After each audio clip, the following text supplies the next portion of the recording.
Welcome to the Metaphysical Manifesting Podcast with intuitive lightworker, national speaker, metaphysical teacher, and best-selling author Lisa Kessler. What is it you want to manifest? Are you looking to increase your income, change careers? Maybe you want to manifest a new home or a new car. Are you ready to bring love into your life? You have come to the right place. Hello, everyone. I'm so glad you're here today. If you are a regular listener to Metaphysical Manifesting, you know how much I preach about your energy has to be just right when you are manifesting. And you are in for such a treat today because we have, I'm going to call her an energy expert, but Harmony Slater is here today. and she is a yoga practitioner, energy worker, a coach, and we met when the Practical Tarot deck came out and I was on her podcast and we talked tarot. But since then, I've been following her on social media and watching her amazing energy clearing work that she does. She puts recordings up. So I'll have her social media links and her website in the show notes. Be sure to click them and take a look because it really is amazing. And I asked her if she would come visit our podcast to talk about how energy work is so important when you're manifesting. So without any delay, Harmony, you there? Hi, thanks for having me on, Lisa. It's so nice to be here. Yeah, I'm so excited to chat with you. Do you want to give everybody kind of like your origin story of, your metaphysical path, how you got where you are? Sure. I mean, gosh, it's like a long story. So I'm going to try and think of the Reader's Digest version. Yeah, give us the highlights. But I think I was always very sensitive as a child. I was like very shy and not super extroverted. So I feel like that always sort of led to more sensitivity. I liked to have someone do the work for me and I could just kind of like hang out behind. You were just reading the room. That's right. I'm a projector in human design as well. So I think that it must play into it, right? This sort of like reading the room. But I guess my real sort of deep dive into understanding energy and subtle energy really started when I began a meditation practice and then moving into a yoga practice, which took me to India. But there was one particular workshop that I was a student at early on in my yoga journey where we were sitting and I think we'd done some chanting and then we were doing some meditation, and the facilitator of the workshop, she came around and moved energy. She said, I'm going to help facilitate this movement of energy for you. And I mean, I at that time was just like, okay, whatever. I wasn't really like, okay. Paying attention. Exactly. Just sort of like, okay, whatever you say. And then I was sitting there and I felt this energy move from the base of my spine all the way to the crown of my head. And then it was like my head was on fire, like tingling. And It was a sensation I hadn't really had before without like being on drugs. So, and I clearly wasn't. So I was like, oh, wow, this is amazing. Like something happened, something real happened. And then that led me into exploring Reiki and starting to learn more about these energy channels and the nadis. At one point, I wanted to go and become an acupuncturist because that felt like the sort of, path to working with energy. But eventually, I found my home in Spinal Energetics, which is what you see online, which is a form of network chiropractic, where you do subtle touches along the spine if you're working with people in person, but it can also be done by distance, like online, where you work which is extra field. Amazing. I'm like, what? My mind is blown. Yeah, but it's all working with more the energy field. And so if you have someone in front of you, you can make connections on the body just to help them kind of tap into their own body, but more you're tapping into and connecting with their energy and moving their energy, which you can do because energy is energy, right? Right. It doesn't require there to be we're here distance talking to each other. Distance is very linear thinking, right? Exactly. So, it does require me to be able to see you. So, we do it on Zoom, but it's really about connecting into that field of consciousness and into the body, and we're all connected, right? And so if you're sensitive, you can feel someone's energy and feel what's going on in their body. You can feel it even in your own body, and then you can facilitate the movement or the transformation, the opening. And really it's about, we're not like feeding energy into you or taking energy out of you, but it's understanding as a facilitator, the client's body has areas that are maybe energy rich and others that are energy deficient. And so it's really about helping the client and their body, because the body is our subconscious mind. We store everything in our body. Everything. Issues go right into tissues. Exactly. So it's really about connecting into that deep sense of embodiment and allowing the body, which wants us to be whole and to feel good and to be free and to have all of the things we want in this world, right? To help it move that energy into a place where where maybe it's a little deficient or restricted or constricted, so that there's greater flow, greater movement. And energy is consciousness, it's information also. So then as that energy opens up into those areas and is allowed to flow with more ease, we have all kinds of openings, in our thoughts or in our emotions as well. So Exactly. And I wrote myself a note, something real. I wanted to talk about that because I talk about on the podcast a lot. For me, as things open up, you learn something new and you're like, ooh, bridge too far today. And then a while later, you look back and you're like, wow, where'd that bridge go? I'm way over here, learning Reiki and all this kind of thing. But it's funny, it's interesting because our body is usually what we use as the gauge for what's real. So how can you, when you're doing energy work, aren't you opening people up to all kinds of things because they're connecting in their body, right?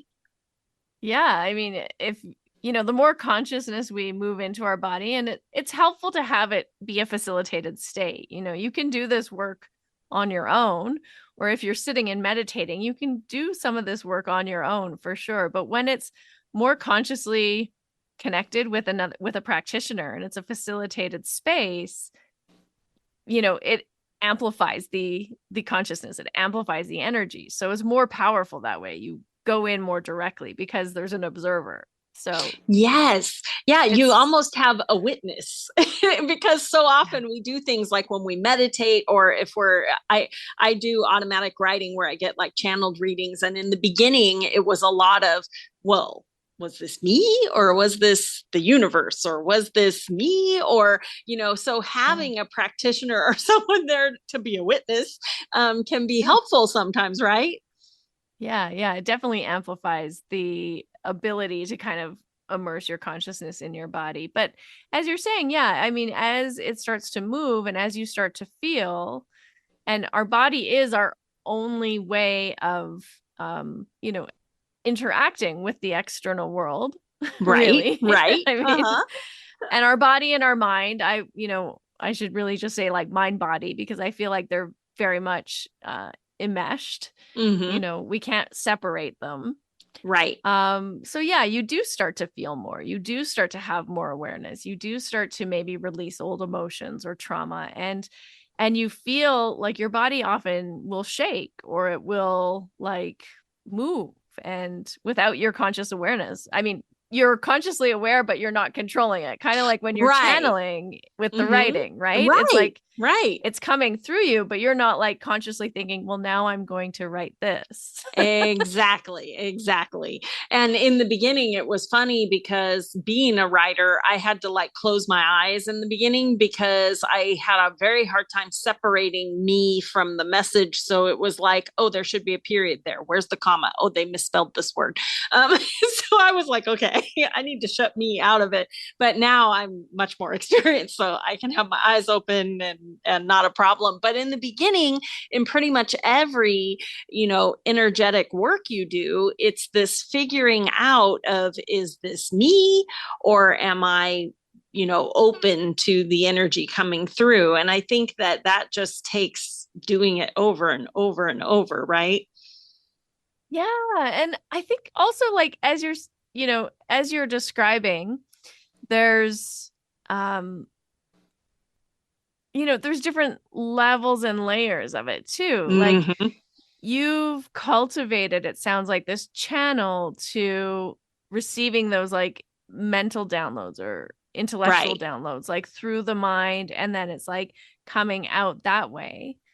And then there might be another access point of like tuning into the body, and then the body's like moving, because that's how our bodies express, which is different than how our minds express. And it's kind of doing the same thing, like channeling that energy or releasing held or stuck patterns, the same way that when you're maybe doing that sort of channeled writing, you get messages about limiting beliefs or different upgrades around, what's possible for you that you would have never have seen. And it's the same also with the body. Like, the body also gets upgrades and releases, limitations as well. It just, one is more maybe movement based or feeling based, somatic, where you're feeling it in your body. And then the other one's more like through the mind, which is cerebral, coming out in words. Yeah. Right. And so I think if you're like practiced on one, you might also, it might translate, I don't know. Yeah, I've never really done any science on it, but. Well, I feel like once you start to open up and you allow more, then more, gifts, so to speak, I don't know what else to call them, get opened up, because you are not consciously clamping down on it, right? Yeah. And you trust yourself more too. Like, even with, even doing tarot and stuff, if you're pulling a card, like, there's sort of this feeling of intuition, maybe you would call it, right? Of like, oh, this is it. And like, what is that feeling? How do you describe that? And it's the same when you're working with energy, and like, especially working with someone else's energy. It's like, you just are feeling into the field, and you're just like, oh, there it is. And like, I don't know, I can't necessarily tell you what that connection is, but it could be like a magnet, or it could be like a heat, or it could be like, I feel it in my body, or it could just be like this deep inner knowing. Like, there's just something there that like draws you to the spot.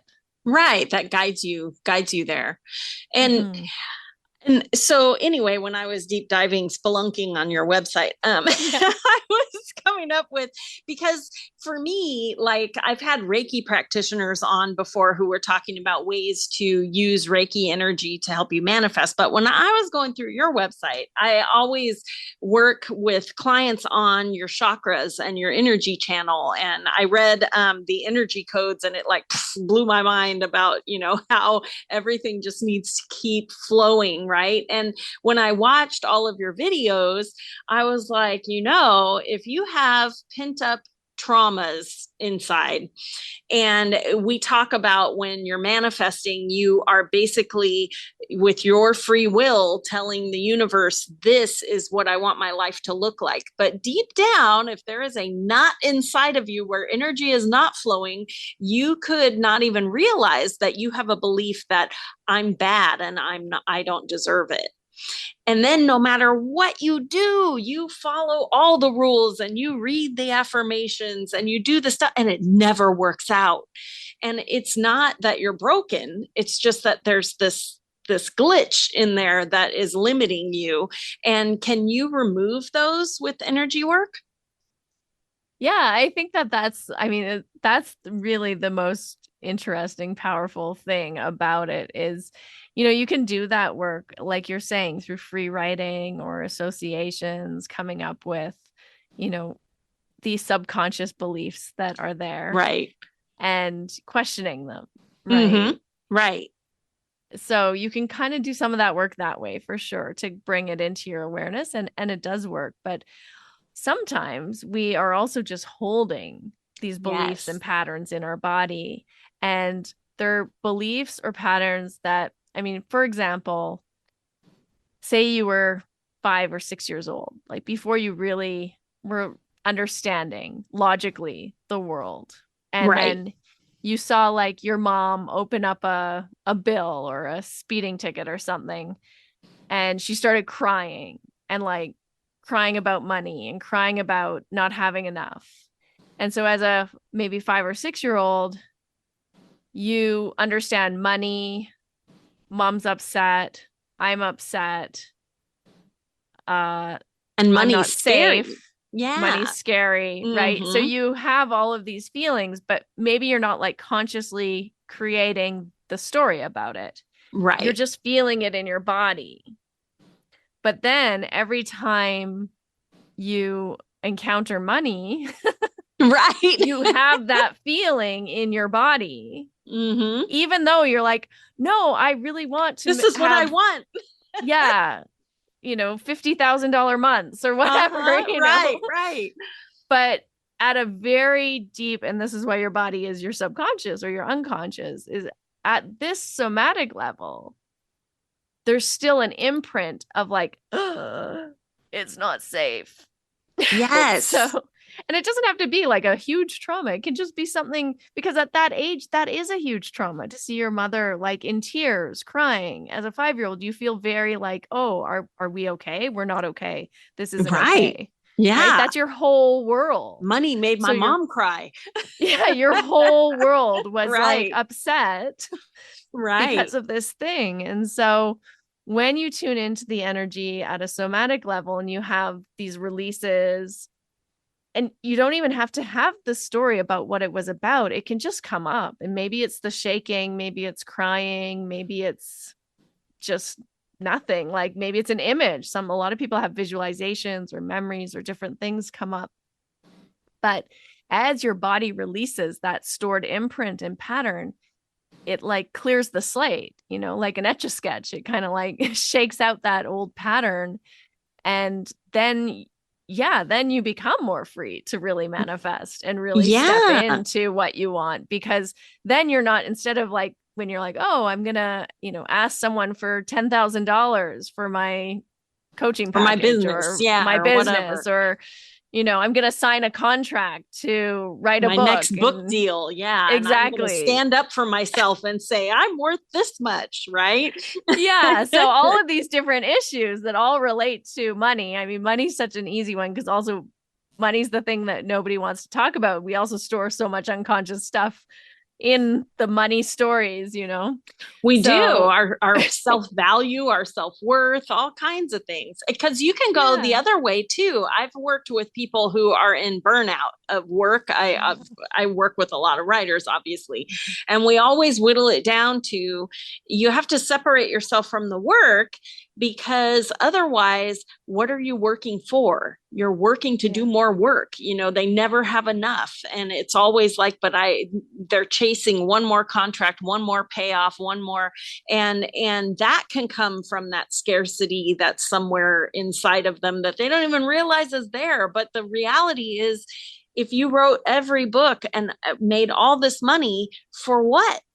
For what? Yeah. If all still the feeling would be there. Yeah. That's still like this little hungry gremlin in there that tells you if you don't have more, something bad will happen, and they don't always know that it's there. Right. Yeah. And that's like a perfect example too of like something that's in the body. Right. That you're not connecting to, like an area of scarcity or an area where that's not getting nourished by your own energy. And so you're trying to fill it with the energy of something else, like a little dead zone, right? You're trying to fill the hole. Yeah. So when it connects, I mean, that's the amazing thing. When it connects, you don't know necessarily like what's happened. You just start being different. You just start like acting differently or having different experiences or interpretations of your reality. You stop like maybe craving, a lot of people with addictions or cravings, again, it's a bit of that hungry ghost syndrome. But when you feel nourished by that inner connection, you don't necessarily go outside looking for that connection so much. And then you're manifesting from a place of fullness and completeness. Yes, rather of power. than lack. Yeah, yeah. You can kind of step into your full energetic power, right? 100%. Yeah. And I wanted to talk about like the difference between like receiving and allowing versus pushing and forcing. And those are very energy based, words. You can almost see it, the pushing versus the allowing and receiving. And is that something you can do with energy work? Yeah, definitely. It's really about bringing into balance the opposites. And I think that's why I started with the yoga and this whole idea of bringing the opposites into balance and within our energy bodies, within ourselves. It's really about also incorporating and bringing them into balance. So we need to, yes, receive and allow, which, you might say is a bit more of a feminine approach to manifestation or to working or, creating opportunities. Right. But we also need some structures. We also need the action. We also need the forward momentum, right? Which is maybe a bit more masculine approach to the, business or manifesting. And even within ourselves, we have the right and the left side of the body. The left side's more associated with the feminine aspect. The right side's more associated with the masculine aspect. And so as we come into balance and create connection between these two sides of ourselves, between our sympathetic nervous system and our parasympathetic nervous system, we create wholeness, we create integration. And then it's not about doing one way or the other way. It's about doing just enough of each way when it's needed and necessary. Right. It's the balance that's hard. We are all works in progress. Some days we are so balanced. We're like, oh, I am so enlightened. And the next day you wake up and something triggers you and you're like, all day you're in panic and running yourself in circles. And so anyway, totally. I just always like people to know, everyone is a work in progress. That's why we came here. Yeah. And even when you growing. Exactly. And even when you are, like you said, even when you do find that balance, balance, I think sometimes we think that balance is a fixed state, but it's actually a dynamic state. And so we're constantly needing to adjust and readjust. And because, our seasons aren't the same, our days aren't the same, our time of day isn't the same, we have different fluctuations of energy, maybe like for some people they get really, I know you're like this, or maybe you were like this, you get a lot of energy at night and like it's like that clear focused energy. Some people get that first thing in the morning, that clear focused energy, right? Exactly. And playing to your strengths is another balance, right? Figuring out. And adapting and then also when you're feeling not in balance, not judging it, but just like recognizing, okay, well, I'm not feeling balanced today. Maybe I'm feeling tired today, or maybe I'm feeling just angry or upset. It's like, okay, that's okay. That's the day I'm having. So now how can I adjust the rest of myself to manage that state, right? Right. And maybe let your nurture yourself a little bit, because we're so hard on ourselves. We would never do it to a friend. To a friend, we would tell them, oh, just take an hour or two and just, read a book and walk away. But for us, we're like, oh, we gotta, that didn't work out. So now I'm going to make something else happen. Totally. I got totally into paranormal romance since we last talked. Yay! Oh, good. Welcome. Or fantasy romance. I don't know. Fantasy world romance. Yeah. Oh, yay! Welcome. So you've been on my mind escapism.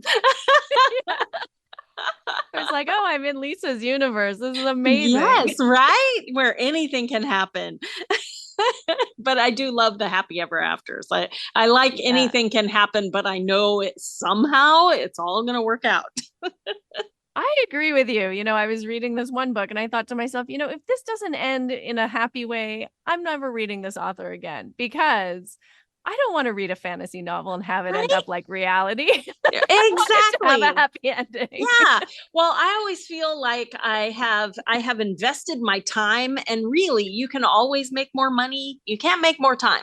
So I've invested all this time. I want to leave going, oh, I feel so good that I gave them my time, and not, that, oh my God, now I'm going to cry for a week. Thanks. I know, like you must kind of have an idea when you're writing. I'm so curious of like what the reader wants. Like, do you want the same thing as an author as you think your reader wants? I try not to think about it because you can paralyze yourself trying to please everyone. So I try not to think about it. But I do always try to think of, because of what my genre is, the payoff is always that I promise you somehow it's going to work out. But I try to make it as difficult and horrible as it can be to get there, because that's really where the story is. You want to see people redemption. You want to see them change and grow. And so it's messy, but you always get that payoff at the end where somebody becomes more than they thought they could be, and gets that happy ever after. This or something better for the greatest good of all. Exactly. Yes. Well, I'm glad that you have found a new escape, because we all need it. It's true. So I wanted to ask you, because I saw you have a breathwork workshop coming up, but I wanted to ask you if there is like certain breathwork you can do when you feel anxiety creeping in, because when people are manifesting, they start to get anxious when things aren't happening the way that they're supposed to. And sadly, when we get anxious, our vibration goes way down, and the universe goes, oh, okay, here's jury duty. Oh, here's a flat tire. Here's, because we're not being punished, but we attract low vibration things that will feed the anxiety. So is there breathing techniques or something that people can do to like break the cycle or something? Yeah. Two of my favorites. I'll give you two really easy ones that anyone can do. You can do them anytime, but I think they're really, really powerful and helpful. So the first one is, it's so easy. It's simply lengthening your exhale. So if you have like a ticking clock and you can hear the second hand of the ticking clock going around, inhale through your nostrils. And then do just a little pause at the top, and then exhale. Try and make your exhale twice the length of your inhale. So when you do that, you're automatically activating your vagus nerve, which is like the braking system to your stress response, which is what's creating the anxiety and the feeling of like, oh my God, why isn't it happening? Right? Right. Fight or flight response. And so by lengthening the exhalation, you're activating your vagus nerve, and automatically you'll start to like, it takes about 90 seconds. You'll just start to feel like, okay, I'm back in control again. I'm feeling better. Oh, that's so great. That would be my first, very easy. You can do it anywhere. You could do it in the car. And if you don't have the ticking clock or, metronome or something where you can just count, do your best, just count and try and keep the counting even. Right. So so like inhale 1, 2, 3, 4, a little pause, and then exhale 1, 2, 3, 4, 5, 6, 7, 8.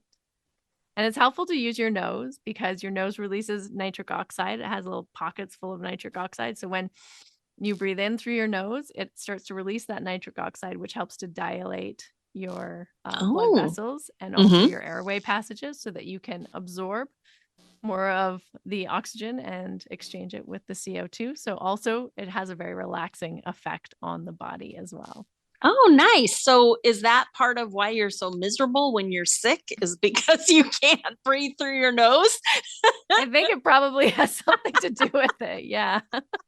We have You're not breathing properly. Mysteries, right? Yeah, because you can't. Yeah, no wonder we're so miserable. Okay. Yeah, we're like having to mouth breathe all the time. Yeah. Going back to our caveman days. Yeah, exactly. So then the next exercise is breathing in through the nose again, and then as you breathe out with a humming sound. So keeping the lips closed is called Brahmari. It's called the humming bee. So you can just inhale through the nose and then exhale for as long as you possibly can.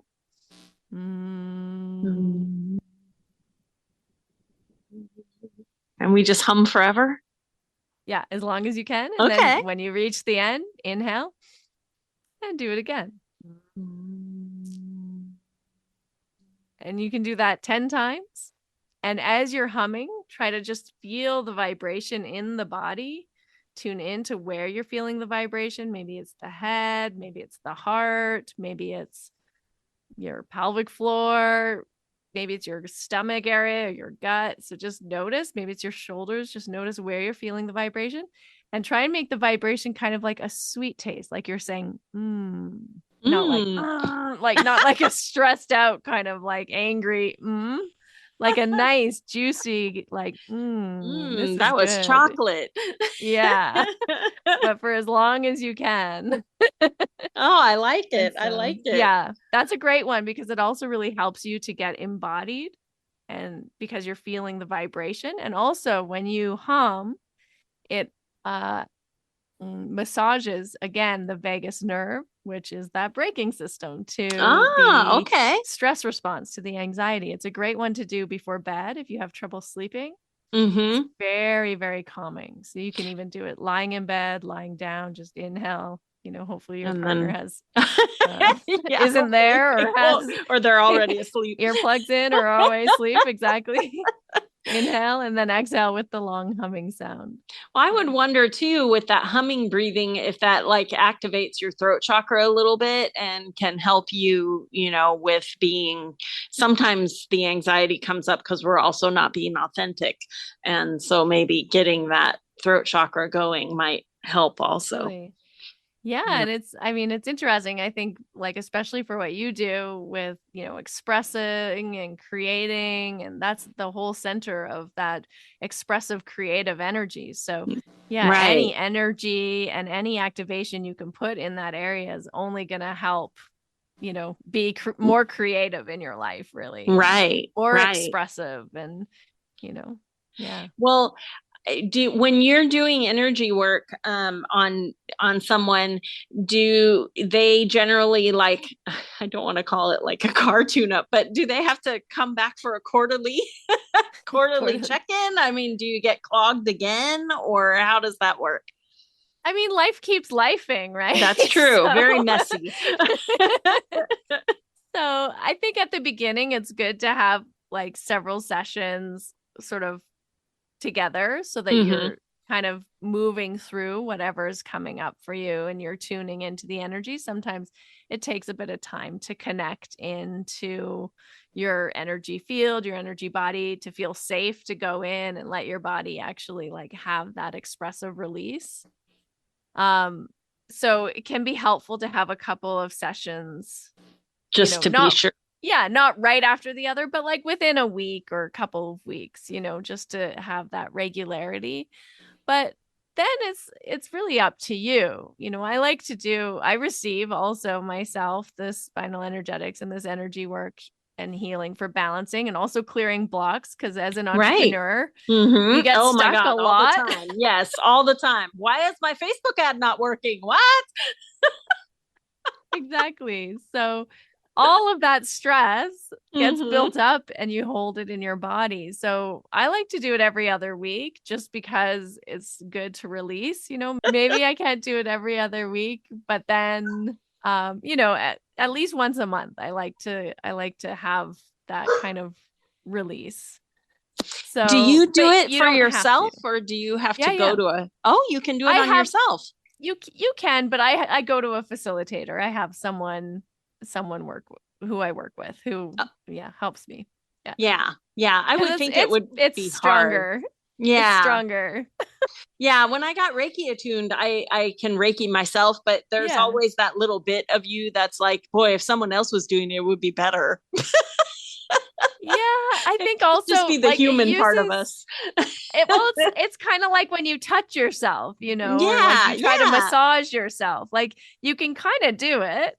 And it's helpful, but it's so much nicer when you can just relax and have someone else do it. Exactly. Well, and you think about like you can't tickle yourself It's something about, what's coming, so it can't do what it's supposed to do or something. I don't know. Yeah, but it's nice to have that element of of not knowing and just receiving and being open to receiving rather than being both the giver and the receiver. I think we do a lot of that in our lives. So it's nice to just give yourself the opportunity to receive and recalibrate without having to be actively doing it and giving it to yourself.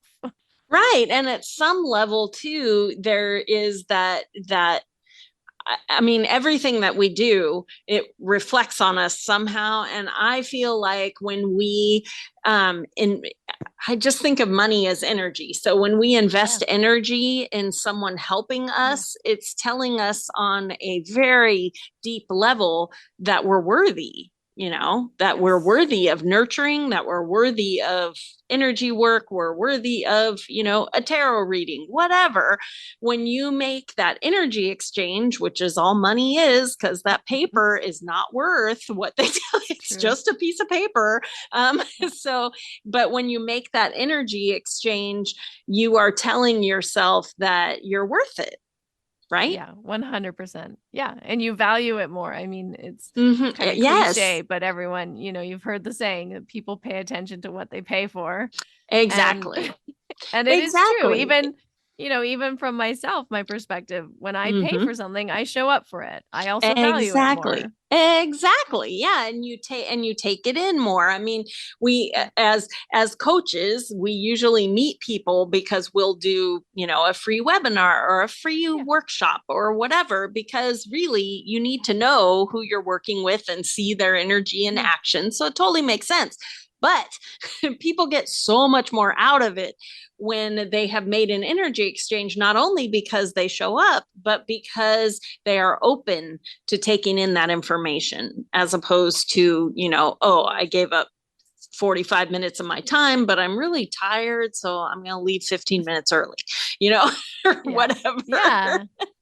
And it creates, like you were talking about earlier, that bridge, there's now a bridge between you that, that is both giving and receiving. And if you're just on one side of the bridge and you just want to take without giving, then you don't get as much actually out of it, because you haven't given.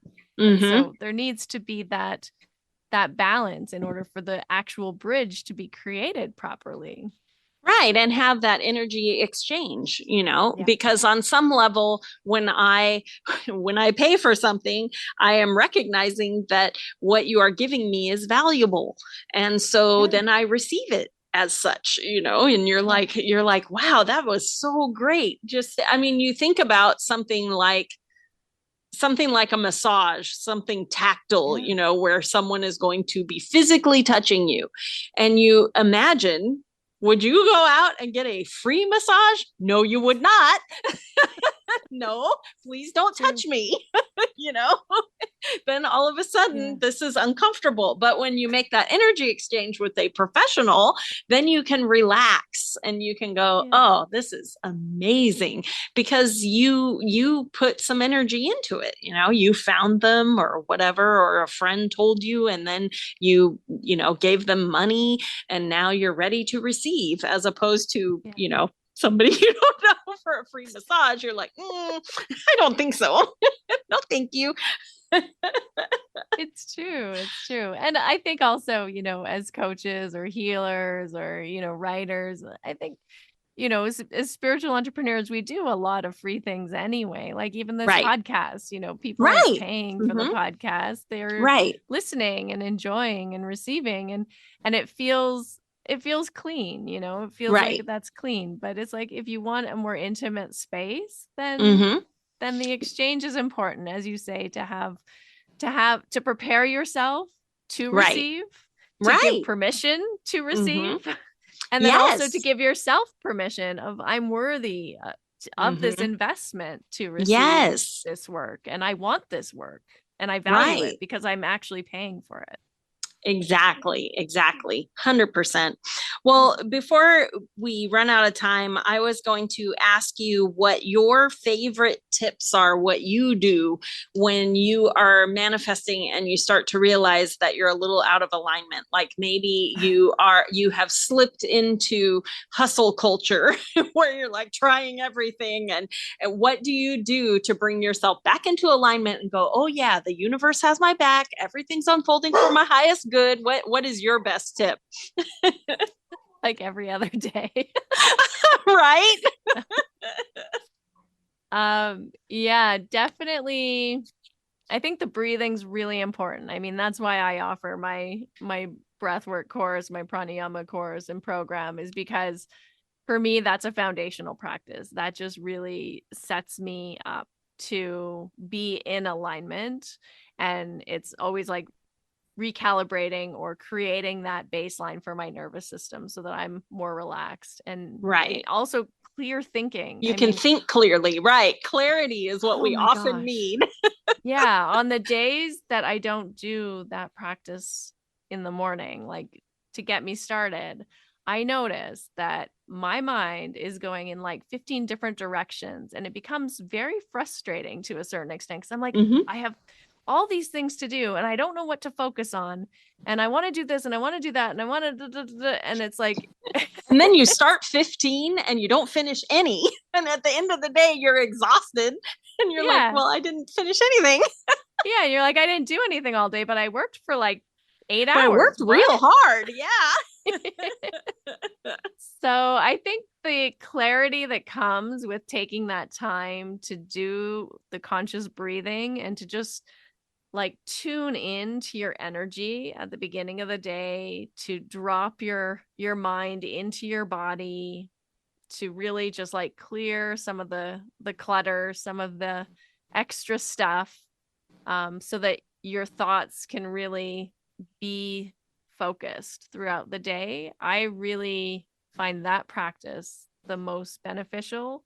It could be nice to pair it, do a little bit of the breathing, and then pair it with visualization or meditation, because it really drops you into your body. You're there. It calms the mind so your mind can be present. And then from that space, it's much easier to visualize or meditate or to, call in what you want to manifest or bring into your life. So, right. I think starting the day that way is really, really powerful. If you can't start the day that way, and, we live in a real world, so sometimes it doesn't always happen, then at least when you start to feel kind of out of sorts or like you're going in 15 different directions and you don't know what to do next because you're like, then just like being like, okay, I'm just shutting it down and I'm going to take 5-10 minutes and I'm just going to go be quiet and breathe and refocus. And then I'm going to come back and see what's here. Yes, I love that. I'm a big fan of Post-it notes on the computer screen. Maybe just have one that says, "Don't forget to breathe." Just so that when you're busy and you're killing yourself, you can go, "Oh yeah, I'm just gonna breathe." I because I'm so into tarot cards, I have had days where I'm, trying to, I can feel it when I get anxious or there's scarcity or whatever, I become a plan A, plan B, plan C person. And I'm like, well, maybe this will work, or maybe this will, maybe this. And when I catch myself in that, it is so funny because I can reach for a deck of tarot cards or oracle cards or whatever. One day I reached for 3, and out of every single deck, I got a card that was basically telling me, get out of the way.